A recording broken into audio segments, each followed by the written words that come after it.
Even in your darkest moment, you think not of yourselves, but of us. You are truly brethren, and I am honored to share the power of the Rangers with you and your friends. We go now, but we go not for good. We will search for a way to return, for never has there been a battle that we have run from, or friends that we have turned our backs on. Take care, Billy. May the power protect you.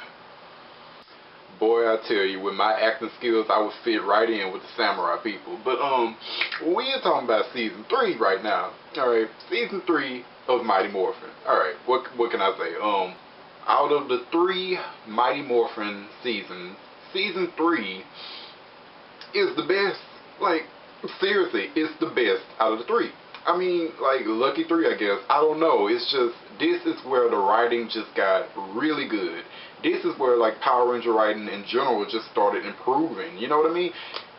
Definitely, it's definitely one of my favorites. Season 3 was the first season to really, like, expand on the Power Ranger universe some more and, like, tell us, like, what is, like, really out there outside of, you know, Angel Grove and random aliens that just come to the planet. Like, we saw other things out there, like the premiere, Friend in Need. We got introduced to the Masked Rider, and we also learned Alpha's origins. Like, I thought that was interesting enough. And, like, a team up with the Masked Rider, like, that was cool, you know?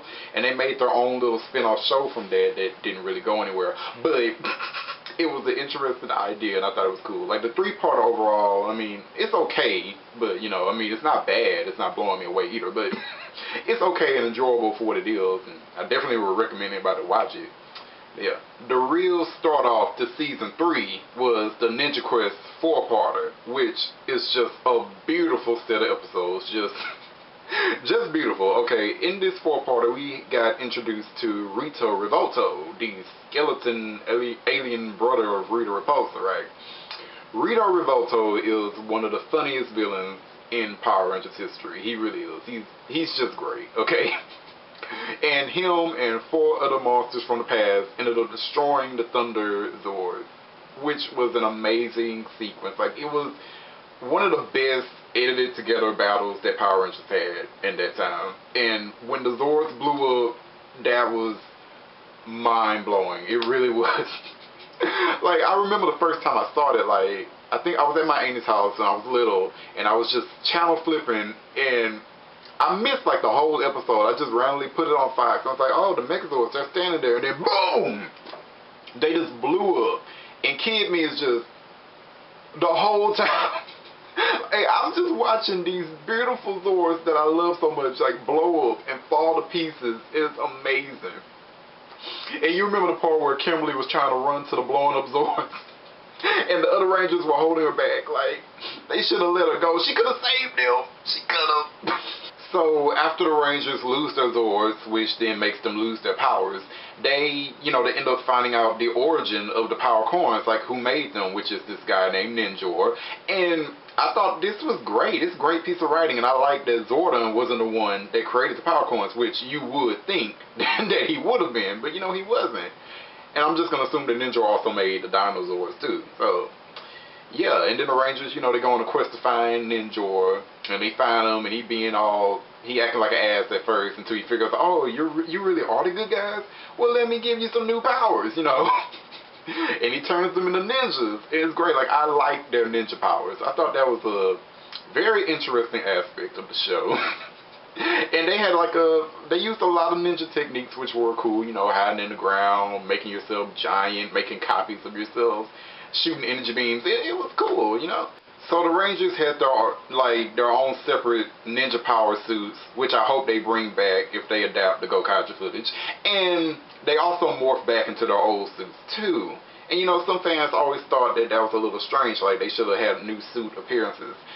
I mean, I kind of don't really care that much, you know. Because while Ninjor made the coins, I'm going to assume that Zordon made the morphers. And the suits come from the morphers. The coins just power them. At least that's how I always thought about it. So the suits should look the same if they're using the same morphers. So, no. As a very, very late wedding present to Rita and Zedd, Rito gives them new foot soldiers in the form of the Tangle Warriors, who are based and mythology off of the Tengu monster, whatever. And yeah, I like the Tango Warriors. You know, they're cool. And to anybody who dislikes Zedd's putties because they could be easily defeated by hitting them in the Z on their chest, well, you have these super strong warriors that the Rangers can't even beat unless they turn into ninjas. So, there you go. Ninja also gives the Rangers their new Ninja Zords. And I like them. I think they're cool. And the Ninja Megazord looks awesome, as well as the Ninja Mega Falcon Zord, you know. I like that. And the fight between the Ninja Megazord and Rito in Part 4 is amazing. Amazing. It is one of my favorite fights in Power Rangers to this day. I love it. Like, that Megazord flies around and spins and kicks and stuff. Like, that is awesome, man. Personally, I consider the Ninja Quest to be the real premiere of Season 3. I mean, it just set up so much. Whereas, like, A Friend in Need seems like leftover from Season 2. They could have closed off Season 2 with that. But, this is like the real premiere to me. And it's one of the best premieres out of all the Power Rangers, really. One of my favorite eps of Season 3 is Episode 8, A Brush with Destiny. Kimberly's mom has a new man, a French painter, and she's engaged to him, and they're gonna move to Paris. And, you know, Kimberly is naturally, she's facing some anxiety about this, because if she moves, then, you know, she can't really be a Power Ranger and blah, blah, blah, blah, blah. And I like this episode, because, you know, Kimberly is my favorite Pink Ranger of all time, and she kicks ass in this episode, you know, and it's great. And I like, you know, the little bits at the end where it showed how good of friends that her and Aisha are, you know, because Aisha and her family offered to, you know, let Kimberly stay there until she finishes up the school year, then she can move to Paris with her family. You know, I liked it. And, you know, Kimberly and Aisha even called each other sisters at the end. You know, oh, it's so adorable, you know. Season 3 also gave Aisha and her extremely long braids a much-needed focus episode, and they gave her a two-parter to do, like Stop the Hate Master. I love that two-parter, man. It's awesome. Like, there was this group that Aisha wanted to join, and Kimberly was trying to join it too, and Kimberly made it, but Aisha didn't. And then we found out that this bitch, Veronica, who's running it, didn't let Aisha in because she feels that her family doesn't make enough money. And Kimberly was this close to slapping that hoe, but she said, fuck you, and just didn't join it. But, you know, Lord Zedd and Rita got the idea, oh, let's spread hate around or whatever, and they created the hate monster to turn the Rangers into hate-filled bastards, you know. And the spell worked on everybody except for Aisha. And the only reason it didn't work on Aisha is because she had this necklace that absorbed the good and love out of everybody who's handled it in her family. Corny, but whatever. Point is, Aisha ended up saving the day, and it was great. Don't be underestimating Aisha now, alright? But yeah, the most important thing that I took away from this episode was Billy. Like, when he was under that Hate Master spell, he ended up creating this tiny little device that shut down all the power to the command center, and Alpha couldn't even fix it. Okay. If I was Lord Zedd and Rita, I would always turn Billy evil. Like, always. He knows everything about the command center and the Ranger powers. If he was evil, he could destroy the Rangers with no problem. I just wish they had an episode like that where they actually made Billy evil, because he would have destroyed everybody. Another one of my favorite eps is episode 15, The Potion Notion. And the best part about this episode is that Goldar finds out that Rita used a love potion to get Lord Zedd to marry her. So he has Venster make an antidote to the love potion, and then he uses it on Lord Zedd at the end of the episode. And it worked, but the thing is, Lord Zedd really did love Rita after all. So yeah, it's like there was absolutely no point to that. But I actually like that because, you know, I love Lord Zedd and Rita together, you know, so I'm glad that he loved her after all and they still stay together in evil bliss. But it does make me think about what if. Like, what if Lord Zedd didn't love her? Or rather, not really that. What if, you know, Lord Zedd stayed on the love potion? What if Rita never fell in love with him? What if she carried out what she really wanted to do?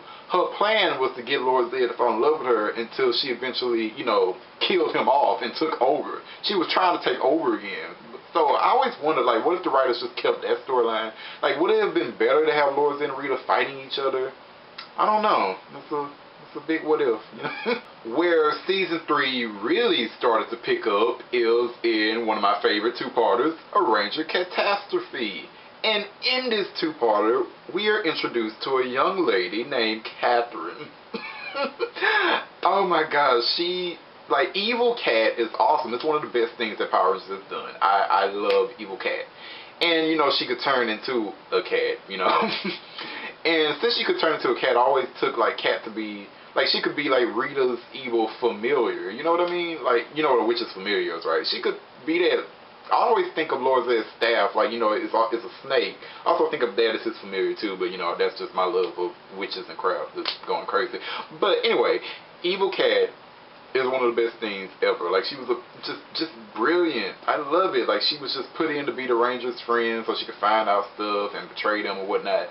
But what I really love about Kat is that she fell in love with Tommy while she was evil, and she was doing her best to undermine his relationship with Kimberly, which meant trying to kill Kimberly all the time. But yeah, in a Ranger catastrophe, Kat's actions, you know, lead to Tommy being kidnapped, and then he has to fight Goldar and then Goldar and Rita, like, by himself, and it is awesome. Like, it's an original made fight, and it's one of the best fights ever. I just love it, and I love it especially for Goldar, because Goldar, you know, all through season 2, he was getting his ass kicked by White Ranger Tommy. So he was like, I need to get my revenge. I need to get it right now, and he was giving it to Tommy, like. It was great. That is a great fight. Like, if the other Rangers didn't teleport him out in time, Goldar would have killed Tommy. Okay, Changing of the Zords, part 1, 2, and 3. These 3 episodes are my favorite multi-part episodes in all the Power Rangers. In all the Power Rangers, I love them that much.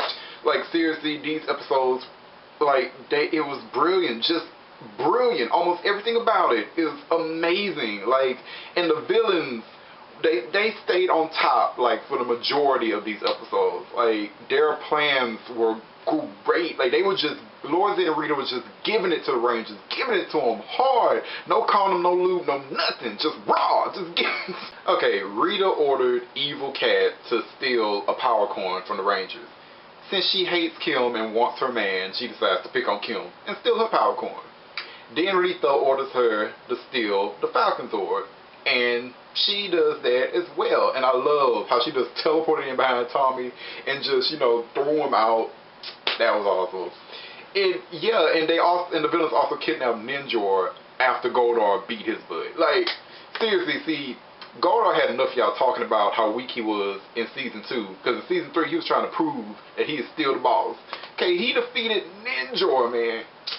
Awesome. So they kidnapped Ninjor, kidnapped the power coin, kidnapped the Falcon Zord, which apparently kidnapping the Falcon Zord means you can't use any of the other Ninja Zords. Okay. And Lord Zedd was using Ninjor's powers and the battle technology of the Falcon Zord, the power of his new Zord, to take on the Rangers and take over the world. And that was all in part 1. Like, seriously, it was awesome. And apparently when Ninjor recharged their power coins, he linked them with their natural human energies. So with the power coins in evil hands, Kimberly is dying. Like, seriously, do you see how high the stakes were raised in this 3-parter? Like, awesome. And then, like, in part 2, Kat was trying to put the moves on Tommy, and Tommy wasn't having it. In fact, Tommy was angry. Like, I like that one scene where he was, like, you know, he was on the boxing bags, and he was punching it and shit. He was so angry about Kimberly. I love it. That was a good scene. And then Lord Zedd creates this new monster, then Sizer Raider or Frankenstein, depending on what version of the episode you watch. And yeah, while the other Rangers fighting that, Rita had Kat pretend like she was being attacked by Tangas, and then Kimberly woke up and she saw that and she was like, I gotta go help my friend. I gotta help her. You know, and Zord was telling her, like, if you are much too weak right now. If you go out there, you will die, alright? But Kimberly is a true Power Ranger, man. So, like, that's her friend out there, and she had to go save her.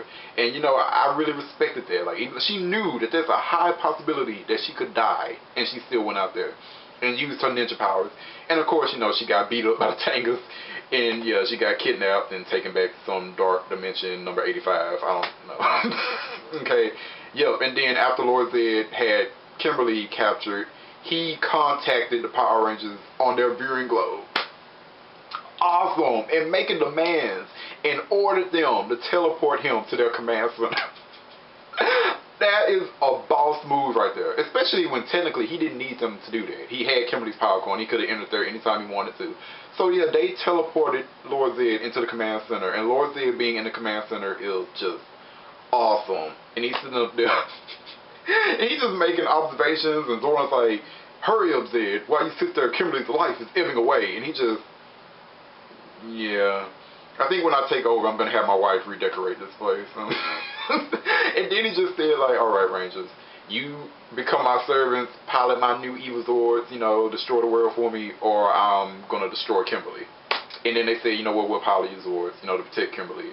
And that's how part 2 ended. In part 3, Tommy manages to sneak into the dimension where Lord Zedd has Kimberly held captive and draining all the powers and stuff. Well, what remains of her powers anyway. And then he has a fight with Lord Zedd. Tommy and Lord Zedd, like, this fight was like a long time coming. And it's just a shame that this is the only time they fought. Like, it was awesome. Like, it was short, but like Lord Zedd was just owning Tommy. Like, he was just owning him. And it's only when he pulled out the holy sword, Sabu, and aimed it at Lord Zedd and broke Lord Zedd's staff, that's the only way he won. Like, I remember as a kid, like, that was the part I didn't like when he broke Lord Zedd's staff, because it made it seem like that's where all Lord Zedd's power comes from. And I don't really like that. I would like to think that Lord Zedd is super powerful with or without that damn staff, but whatever. I still love the scene. Like, definitely one of the most memorable parts of Power Rangers. Yep. So Tommy saves Kimberly, and then Billy reprograms the Shogun Zords to answer to them. So now they have a new set of Zords. And the Shogun Zords are my favorite. The Shogun Megazord is my favorite Megazord in all of Power Rangers. I don't know. It just looks, I like how it looks. It looks beautiful to me. And it just comes off like it's so dang powerful, man. Like, it just looks like power. It embodies power to me. I don't know why. Like, no other Megazord has really come off as powerful looking as the Shogun Zord. I don't